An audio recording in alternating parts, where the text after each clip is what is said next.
La boisson naturelle qui ouvre la glande pinéale, mythe, métaphore, ou une clé simple pour accéder à une perception plus vaste. Imaginez une tasse tiède entre les mains, la vapeur qui monte en volute, le corps qui s'apaise et une sorte de voile qui se relâche derrière vos yeux. Ce geste banal et ancien peut devenir le seuil d'une pratique transmise par des chemins inattendus. Des manuscrits découverts à Nag Hammadi, des récits attribués à Marie-Madeleine et des enseignements dits réservés aux choisis décrivent des techniques pour voir autrement. Je ne prétends pas détenir une preuve scientifique de ce que vous allez vivre. Je partage une voie qui combine une préparation rituelle, la boisson, et un entraînement attentif des yeux et de la conscience, une méthode que certains appellent le regard doux. Restez avec moi, je vous guide pas à pas. Selon les textes dits gnostiques retrouvés à Nag Hammadi et dans des écrits associés à Marie-Madeleine, il existe des pratiques visant à éveiller une perception qui dépasse la visibilité ordinaire. Ces écrits ne font pas partie du canon biblique accepté par toutes les traditions. Ils constituent des traditions parallèles, riches en images et en symboles. Ici, nous les présentons comme des témoignages historiques et spirituels, pas comme des autorités universelles. Dans ces récits, on trouve l'idée que certains obstacles invisibles, des entités appelées archontes ou des forces liées au concept du démiurge, opèrent à la lisière de notre perception, profitant de ce qui reste hors de notre regard. Les textes suggèrent qu'en ramenant ces choses dans la visibilité, on réduit leur pouvoir de dissimulation. C'est une hypothèse, fondée sur des récits et des pratiques anciennes. À vous d'en juger en conscience. Avant d'aller plus loin, une note importante.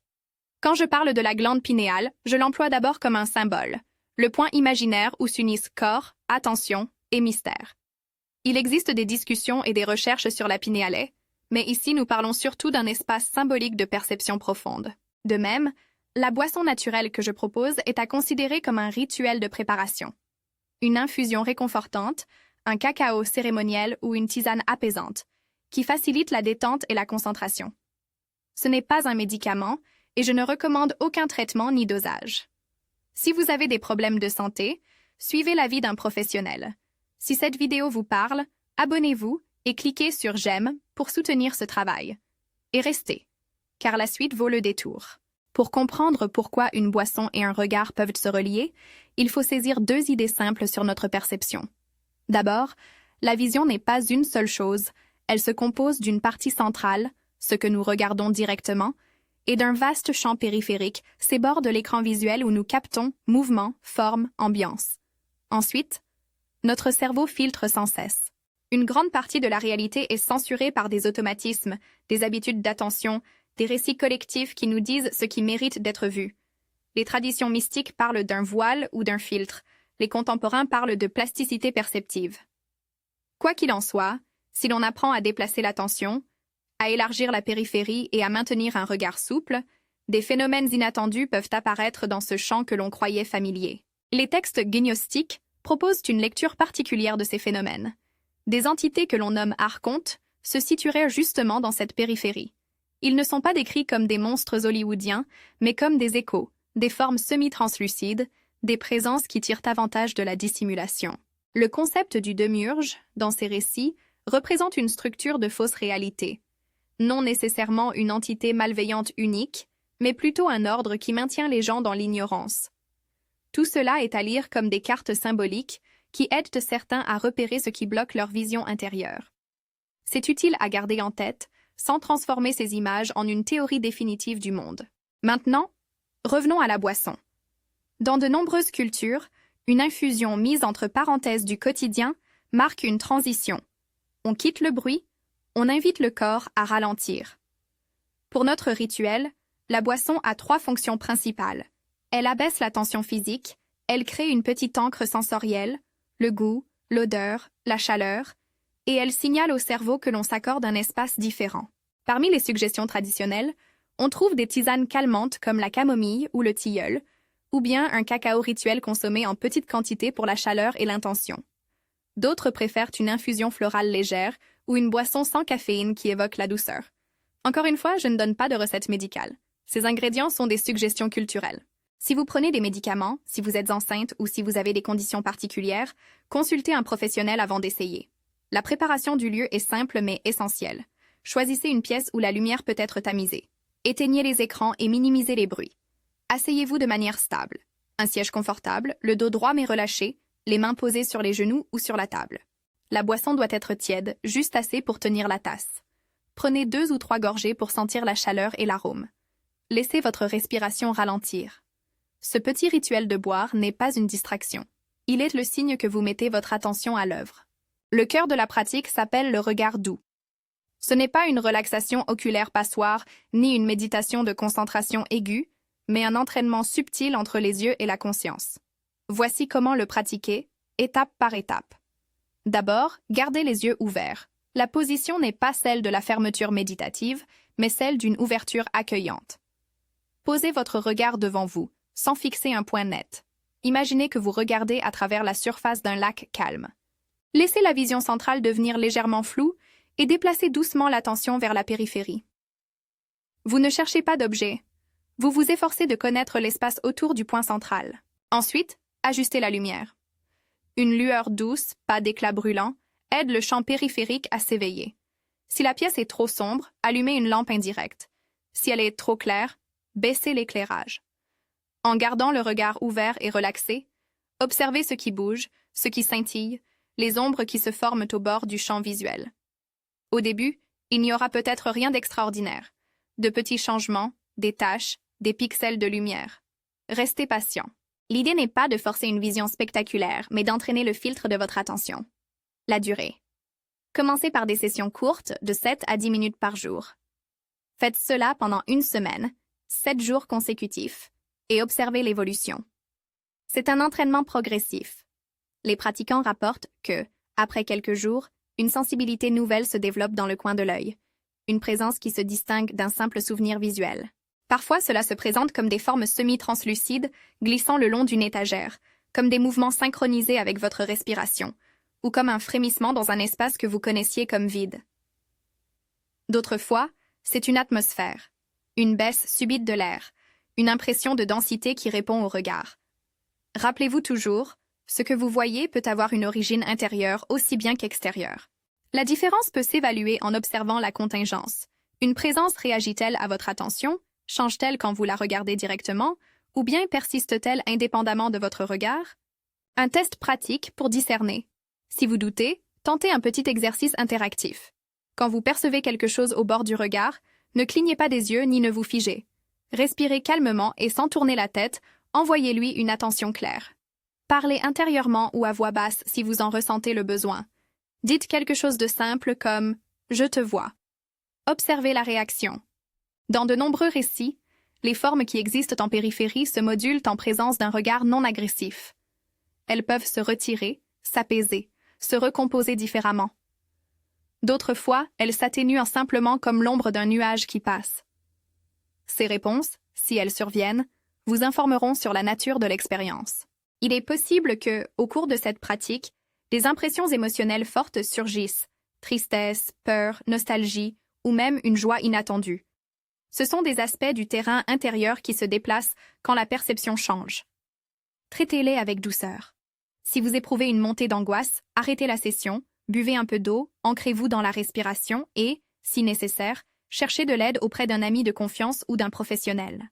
Cette pratique n'est pas une thérapie ni un substitut à un suivi médical ou psychologique. Respectez vos limites et revenez à la pratique seulement quand vous vous sentez stable. Que pouvez-vous voir précisément? Les rapports sont variés. Certains décrivent des silhouettes évanescentes qui se tiennent près des coins des pièces, comme si elles épousaient les limites d'un espace. D'autres parlent de motifs lumineux, de volutes de fumée, d'images sédimentées qui se déplacent lentement. Dans la tradition gnostique, ces impressions pouvaient être interprétées comme des archontes, des figures qui exploitent une zone hors regard, mais rien n'oblige à une lecture mythologique. Vous pouvez garder une approche descriptive, quelque chose a réagi. L'important n'est pas d'étiqueter vite, mais d'apprendre la qualité de l'observation. Est-ce que la forme se rapproche quand vous l'accueillez? Est-ce qu'elle recule quand vous affirmez une présence? Est-ce qu'elle persiste après que vous avez quitté la pièce? Quand la perception montre des entités ou des configurations qui semblent tenir une charge de contrôle, la réponse intelligente n'est pas la confrontation violente, mais la mise en lumière. Dans les pratiques que je partage, il y a une phrase simple à utiliser si vous ressentez le besoin de poser une limite. Je te vois. Ici, tu n'as pas d'autorité. Ce n'est pas une formule magique. C'est un acte de conscience qui affirment votre présence et votre discernement. Parfois, simplement reconnaître ce qui était voilé suffit à le dissoudre. D'autres fois, la pratique régulière du regard doux, conduite avec intégrité, réduit progressivement la sensation d'emprise. Encore une fois, je parle en termes d'expérience et de probabilité. Je ne promets pas d'effet garanti. Il faut aussi parler des réactions possibles de l'entourage. Si vous commencez à voir des choses que d'autres ne perçoivent pas, gardez la discrétion et l'humilité. Ne cherchez pas à prouver votre expérience à quelqu'un qui n'est pas prêt. Proposez de partager votre pratique plutôt que d'imposer une lecture. Respectez la liberté de perception d'autrui. La visibilisation dont nous parlons est d'abord un travail intérieur, une façon de regagner du pouvoir sur sa propre attention. Pour ceux qui souhaitent approfondir, voici un protocole quotidien concret, facilement répétable. Le matin ou le soir, selon votre disponibilité, préparez votre boisson ritualisée. Asseyez-vous, respirez 3 fois lentement pour marquer le départ, puis buvez une gorgée ou 2 en gardant l'intention de calmer le corps. Posez la tasse, regardez devant vous et commencez le regard doux, yeux ouverts, légère floue centrale, attention qui s'étire vers la périphérie. Durant 7 à 10 minutes, observez sans juger. Si un objet attire irrésistiblement l'attention, laissez-le, puis ramenez le regard à la posture douce. Après la session, notez brièvement ce que vous avez perçu dans un carnet. Heure, lieu, intensité du ressenti, image ou sensation particulière. Ce journal vous aidera à discerner une évolution sur la semaine. Faites cela 7 jours de suite et évaluez honnêtement ce qui a changé dans la qualité de votre attention. Des témoignages récurrents que l'on rencontre parmi des pratiquants décrivent des changements subtils mais profonds. La possibilité de voir des dynamiques relationnelles autrement, une sensation accrue de ne pas être seul dans certains lieux, et parfois, une plus grande capacité à repérer les manipulations, non pas en accusant sans preuve, mais en sentant mieux quand quelque chose est en jeu. Pour d'autres, il s'agit surtout d'un affinement de la sensibilité esthétique. La lumière, la texture des murs et les contours des objets s'illuminent différemment. Tout dépend de votre histoire, de votre état et de la qualité de votre attention. Abordons maintenant la question de l'éthique et des limites doctrinales. Certaines personnes pourraient être tentées d'affirmer que ces techniques contredisent des enseignements religieux officiels ou qu'elles révèlent une conspiration cachée. Il est précieux de garder une posture humble et prudente. Les textes de Nag Hammadi et l'Évangile de Marie sont des témoins précieux d'une diversité de pensées spirituelles anciennes, mais ils ne remplacent pas les traditions vivantes ni la responsabilité individuelle. Si vous appartenez à une communauté de foi, prenez le temps d'échanger, d'écouter et de discerner avec respect. N'utilisez pas cette pratique pour juger ou condamner ceux qui ont d'autres chemins. La visibilité, dans son sens le plus noble, libère pour aimer et servir, non pour dominer. Un autre point essentiel, ne pratiquez pas ceci en conduisant, en opérant une machine ou en étant responsable d'autres personnes au même moment. L'attention que vous entraînez demande un espace sécurisé. Si vous avez des antécédents de troubles psychiques sérieux, parlez-en d'abord à un professionnel. Cette invitation à la perception élargie vise l'éveil responsable, jamais la mise en danger. Que faire quand une présence réagit nerveusement ou tente d'importuner votre paix intérieure? Revenez au corps. Respirez profondément, ressentez vos pieds sur le sol, chantez doucement un mantra, dites une prière qui vous ancre. Si une forme insiste, vous pouvez l'accueillir brièvement en pensée. Je reconnais ta présence, je choisis la paix. Ensuite, ramenez fermement votre attention aux limites de votre corps et terminez la session. Si vous êtes en compagnie d'un guide spirituel fiable, partagez l'expérience avec lui. Le chemin n'est pas celui du sensationnalisme, mais de la maturation. Puisqu'il y a dans ces récits l'idée que Jésus aurait transmis une forme d'enseignement sur la vision, comment concilier cela avec la tradition chrétienne? Les textes gnostiques attribuent à Jésus des paroles et des gestes différents de ceux que l'on trouve dans les évangiles canoniques. Ils peuvent être lus comme des compléments symboliques ou comme des réponses à des questions particulières de l'époque. L'approche que je propose ici n'est pas une réécriture de doctrine, mais une mise en mouvement d'un héritage spirituel. Prendre ce qui éclaire votre vie et le confronter avec votre foi et votre conscience. Pour les croyants, cela peut être une manière d'exercer un discernement spirituel plus fin. Pour d'autres, une exploration de la perception. Enfin, quelques conseils pratiques pour intégrer la boisson rituelle et le regard doux dans votre vie sans que cela devienne une obsession. Premièrement, fixez une limite saine. Pratiquez au maximum 1 fois par jour au début. Voyez comment votre sensibilité évolue. Deuxièmement, ne confondez pas expérience et identité. Voir quelque chose ne fait pas de vous quelqu'un de supérieur. C'est une compétence à cultiver avec modestie. Troisièmement, partagez avec prudence. Un cercle de confiance, quelques amis ou compagnons de pratique, est souvent préférable à des annonces publiques. Quatrièmement, rappelez-vous que la vie ordinaire est aussi sacrée. La même attention fine que vous cultivez lors de ces sessions peut être appliquée en marchant, en écoutant un proche, en regardant le monde sans juger. Pour conclure, revenons au point de départ. La boisson naturelle qui ouvre la glande pinéale, en tant que titre, fonctionne comme une métaphore puissante. Elle signifie qu'un rituel simple, associé à une technique d'attention, peut ouvrir des seuils de perception.